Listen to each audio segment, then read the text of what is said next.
شاعری کا جادو سب کے سر پر چڑھ کر بولتا ہے، وہ کسی بھی طبقے کا ہو، کسی بھی عمر کا آدمی ہو۔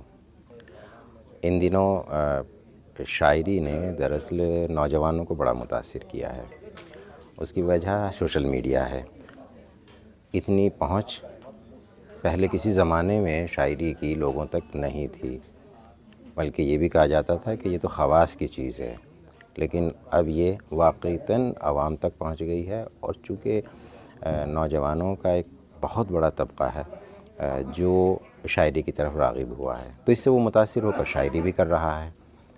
تو بس مجھے نوجوانوں سے یہی کہنا ہے کہ جب وہ شاعری جیسے بہت ہی خوبصورت فن کی طرف آئیں تو بڑی ذمہ داری کے ساتھ آئیں، کیونکہ یہاں صرف اندرون کا معاملہ نہیں ہے، یہاں باہر کا بھی ہے۔ ہم جس سماج میں رہتے ہیں، جس ملک میں رہتے ہیں، اس کے لیے بھی ہماری جواب دہی ہے، ایک ذمہ داری ہے۔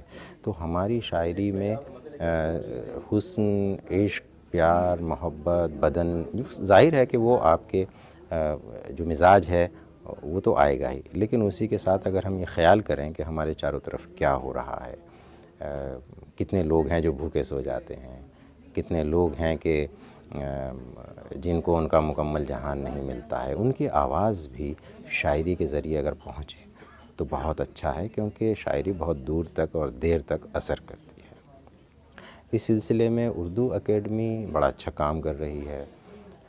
وقتاً فوقتاً سیمینارز کا انعقاد کیا جاتا ہے، مشاعرے تو اس کی پہچان ہے ہی، اور اس کی جو ایک اور خصوصیت ہے وہ ہے نئے پرانے چراغ جو ہر سال منعقد ہوتا ہے۔ اس میں دلی اور اس کے اطراف کے جو بزرگ شاعر ہیں، سینئر شاعر ہیں، ان کے ساتھ نئے لکھنے والوں کو موقع ملتا ہے۔ تو میں امید کرتا ہوں کہ اردو اکیڈمی دہلی اس طرف اور کام کرے گی۔ اچھے کی گنجائش ہمیشہ بنی رہتی ہے۔ میری نیک خواہشات اردو اکیڈمی دلی کے ساتھ ہیں۔